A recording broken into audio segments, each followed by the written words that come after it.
రజనీ త్వరలో రాజమౌళితో సినిమా చేస్తున్నాడు అనే న్యూస్ ఈ మధ్య విపరీతంగా హల్చల్ చేస్తుంది. మరి దాంట్లో ఎంతవరకు నిజం ఉంది? అసలు ఈ ప్రాజెక్టు సాధ్యమేనా? What's this detail story? అసలు సినిమాలు మానేస్తా అని ఎప్పుడో ప్రకటించిన రజనీ ఈ మధ్య మరింత దూకుడుగా సినిమాలు చేస్తూ అందరికీ షాక్ ఇస్తున్నాడు. పైగా ఒకే డైరెక్టర్ తో వరుసగా సినిమాలు చేస్తున్నాడు. ఆల్రెడీ కబాలి ఫ్లాప్ అయినా కూడా మళ్ళీ పా రంజిత్ తో కాలా సినిమా చేసి తెలుగులో తన మార్కెట్ తానే తగ్గించుకున్నాడు. శివాజీ, రోబోల తర్వాత శంకర్ తో మూడో సినిమా చేశాడు. ఇక ఇప్పుడు కార్తిక్ సుబ్బరాజ్ డైరెక్షన్ లో ఒక సినిమా చేసిన రజనీ నెక్స్ట్ సినిమా మురుగదాస్ తో కమిట్ అయ్యాడు. మురుగదాస్ తో రజనీ సినిమా పొలిటికల్ ఎంట్రీకి ఉపయోగపడేలా ఉండబోతుంది. అయితే ఆ సినిమా తర్వాత కార్తిక్ సుబ్బరాజ్ తో మరొక సినిమా చెయ్యబోతున్నాడు. ఇక్కడి వరకు ఇది అఫీషియల్ లిస్ట్. కానీ ఆ సినిమా తర్వాత రజనీ రాజమౌళితో సినిమా చెయ్యబోతున్నాడు అనే టాక్ కూడా ఎక్కువగా వినిపించింది.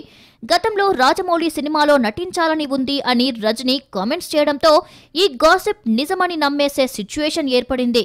రజనీ, రాజమౌళి అభిమానులు కూడా ఈ స్టన్నింగ్ కాంబినేషన్ నిజమవ్వాలని కోరుకున్నారు. కానీ అది మాత్రం ఖచ్చితంగా గాలి కబురే.